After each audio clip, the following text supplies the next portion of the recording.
Hello, everybody. I'm Amy. I'm the founder of Ready Aim Succeed Coaching. I'm a personal transformation coach and an astrology guide.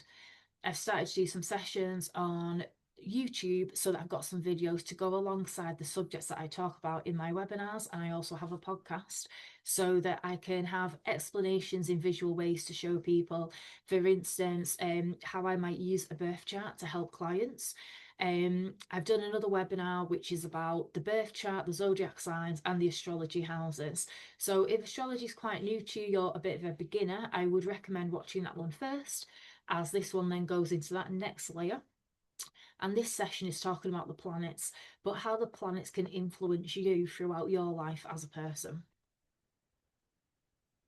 So first of all, this is what a birth chart looks like.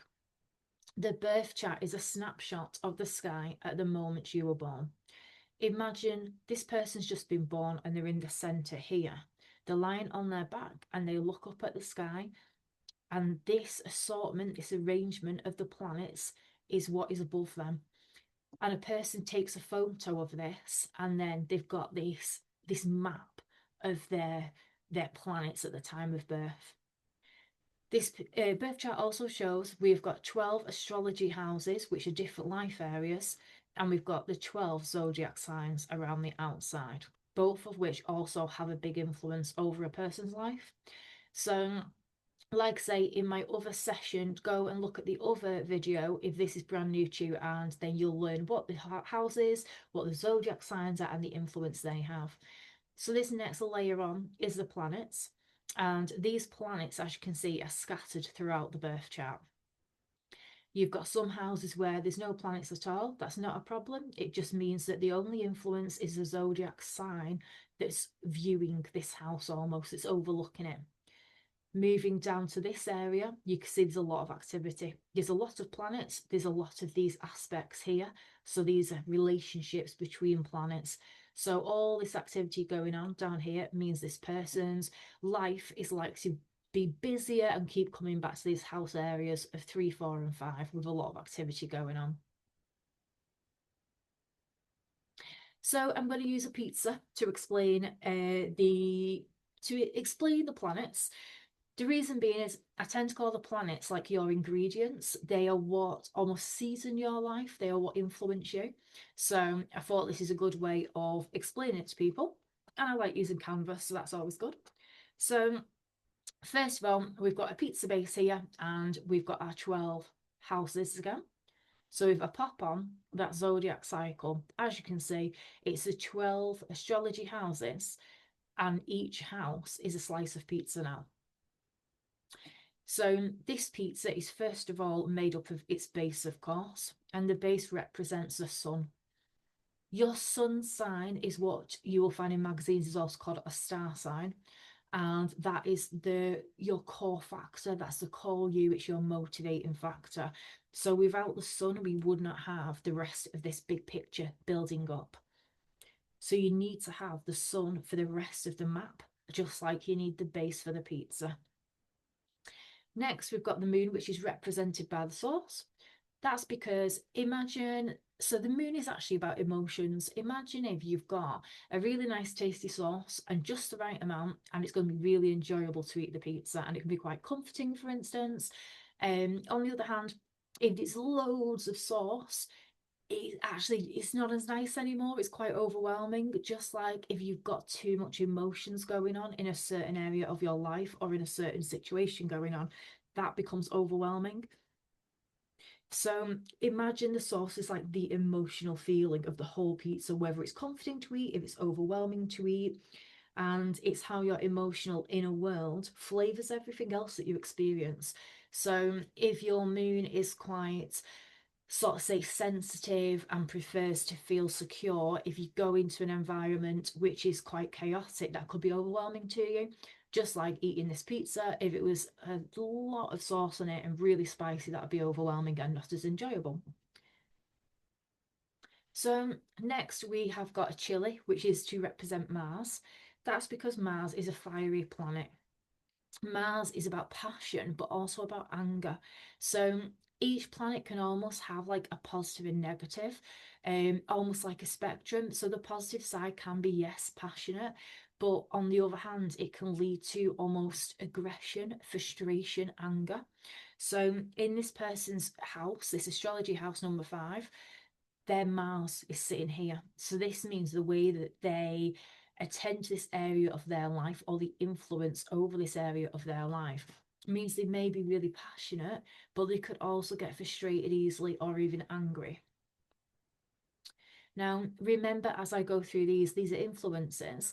So, of course, a person can learn what is making them, for instance, be more angry rather than passionate, in which case we are all human, that does happen, but we can all learn how to manage our emotions. So the planets stand as an influence, like I say. It doesn't mean it's telling you you have to be angry in this area, or that you definitely will be. Also, this is a map of your life from the point of birth. So this is you with a fresh start before you've been conditioned. Imagine throughout life, though, your childhood, you've got your little ingredients that have made you. But as you're growing up, you're being conditioned. You're being conditioned by your parents' beliefs, by your neighborhood, the community, your friends.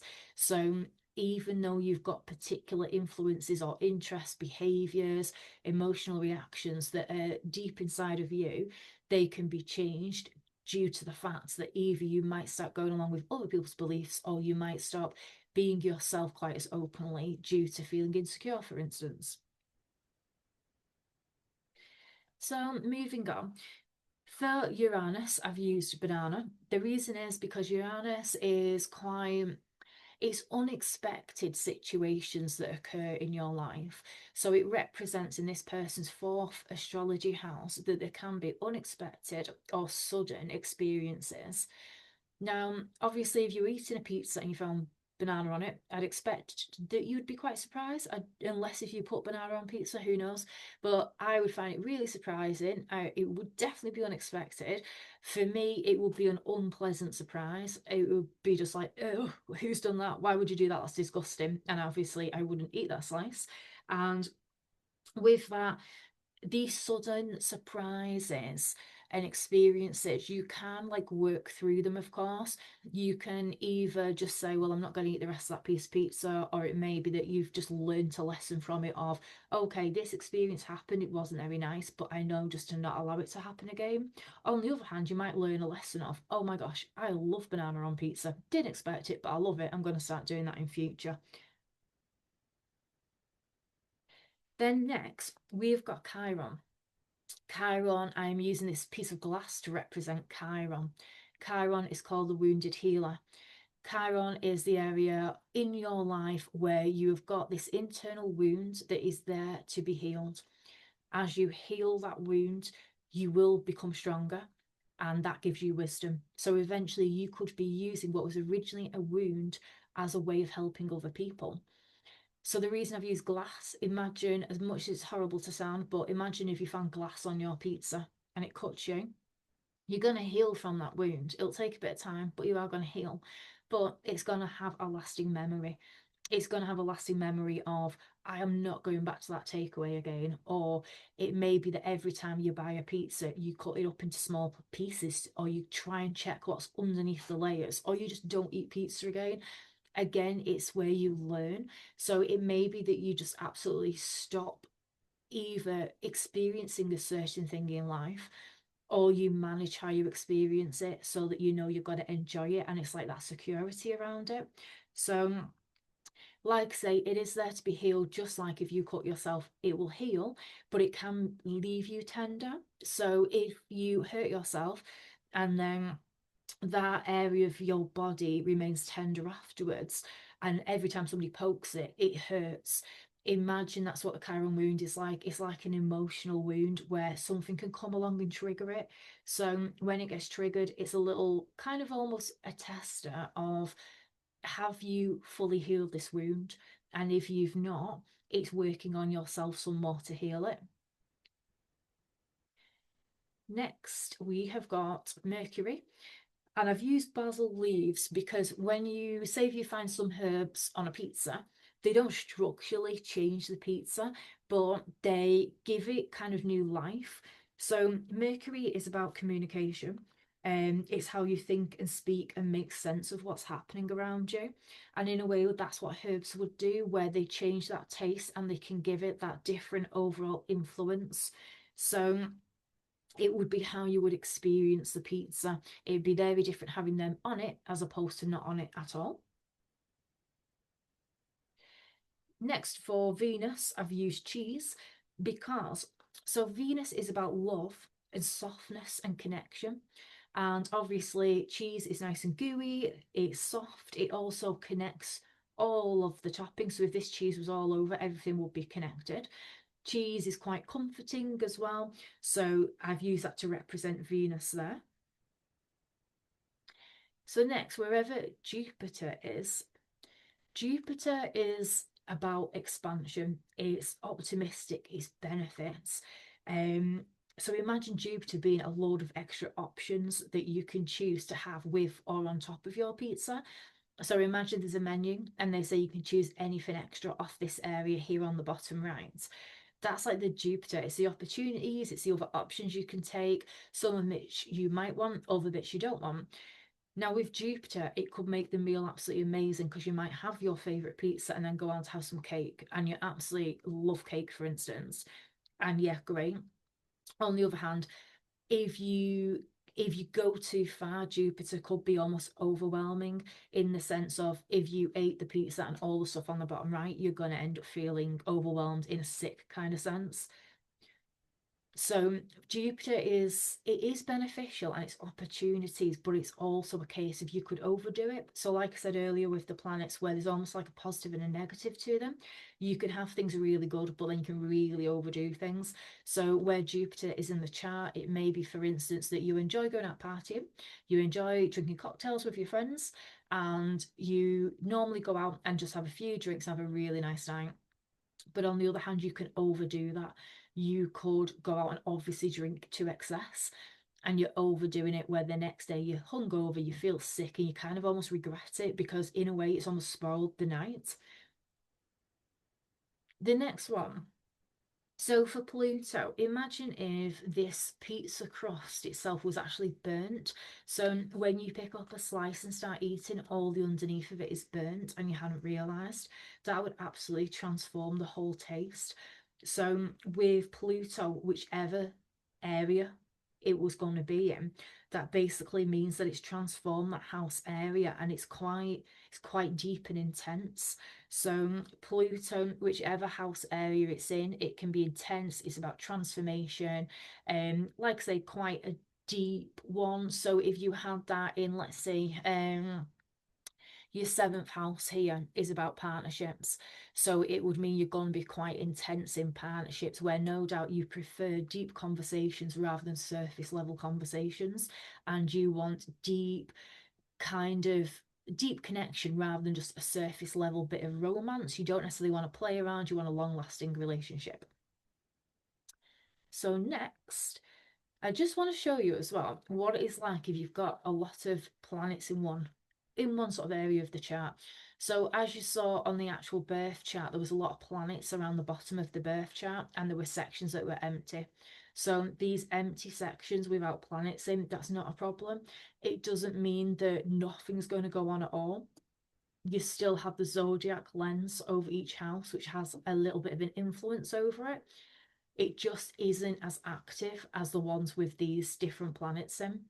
But imagine, on the other hand, if in these houses here you put an absolute load of seasoning, loads of salt, pepper, different herbs, different spices, that would be really activating to eat that. It would be overwhelming. There'd be a lot going on. Probably even if you went afterwards to eat a slice of pizza here with only cheese on it, all you would taste is still this. The taste would almost keep coming back over here, like keep bouncing back.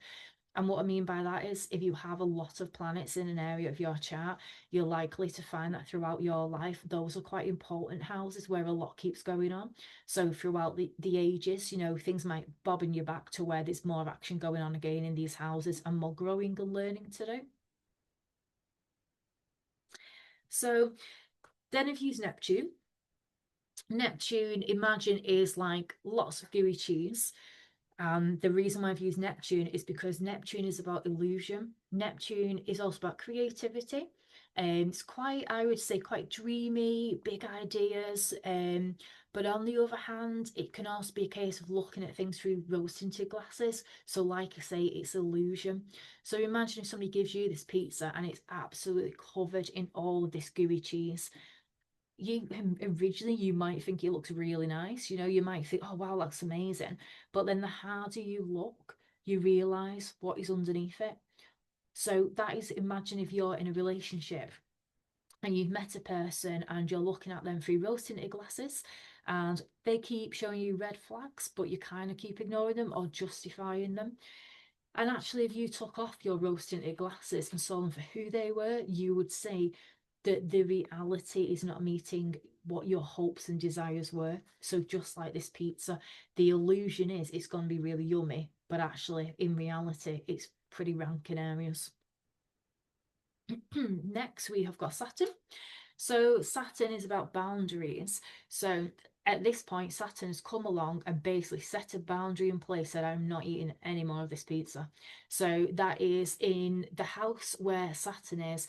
It means you're likely to be building foundations, also setting boundaries. You're quite strategic. It's about long-term vision, but also it is where there's a lot of learning. So where Saturn is, there'll be a boundary put in place, but it's to help you learn. So at this point, if this boundary is put in place and you stop eating the pizza, but then the next time you go to that restaurant and order that same, I don't know, the surprise pizza or the mystery pizza, and you get something quite similar, you have, it's like you have chosen to do something that you should have learned better from.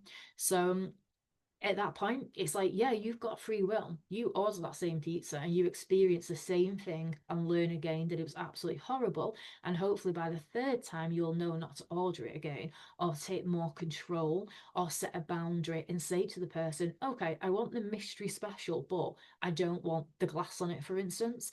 So that is about learning and setting boundaries. And the older you get, of course, the more you will learn, you will set boundaries, and that means your life is aligning better with what you want. So a person with good boundaries would enter this restaurant, see that pizza, and probably walk straight back out again. You wouldn't even risk eating there. You'd go somewhere else where you know you're going to get properly looked after and actually enjoy it. And it's going to be in alignment with your values of somewhere safe to eat and somewhere that's nice and you're looked after.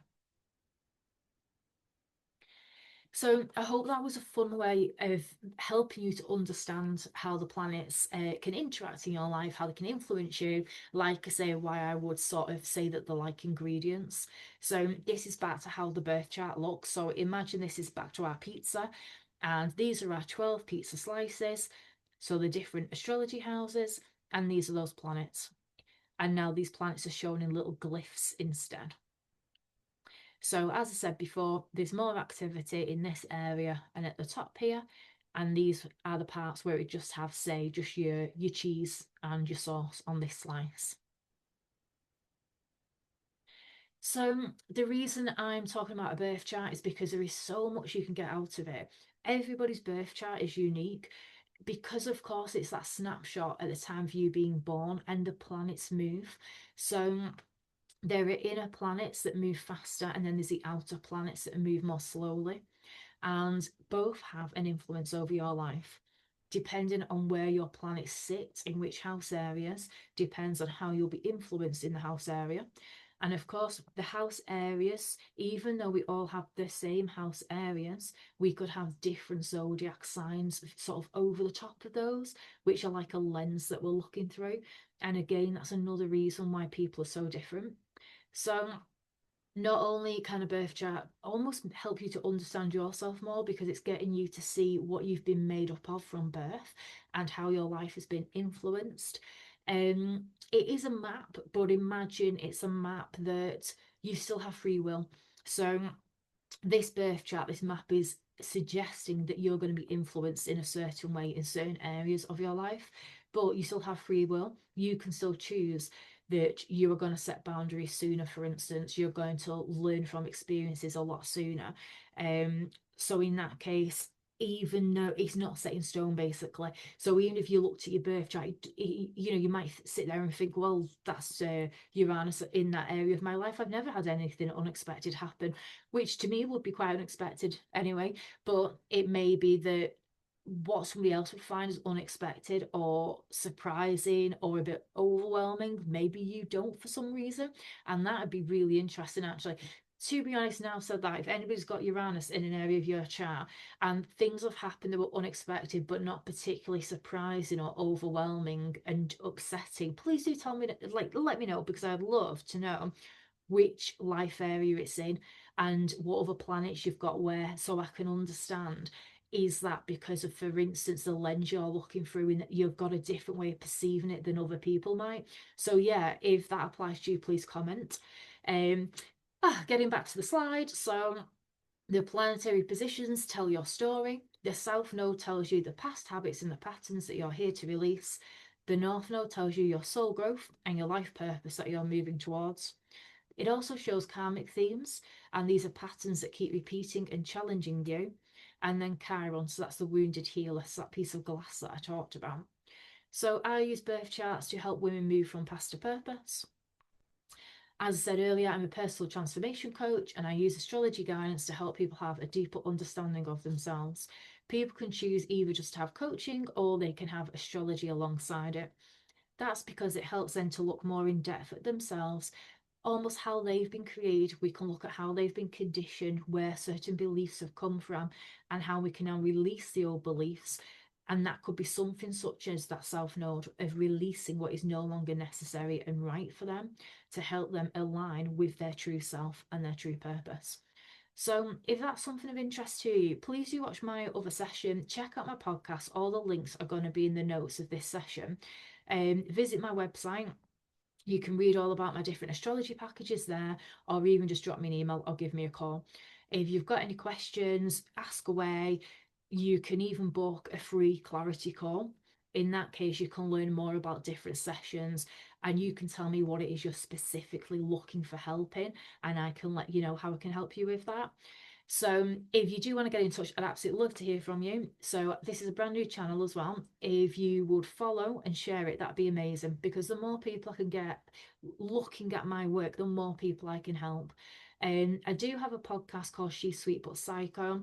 That's been going on for quite a lot longer, so check that out. It covers things to do with trauma, abusive relationships, toxic workplaces, how they can cause trauma, and how astrology can help guide you through that.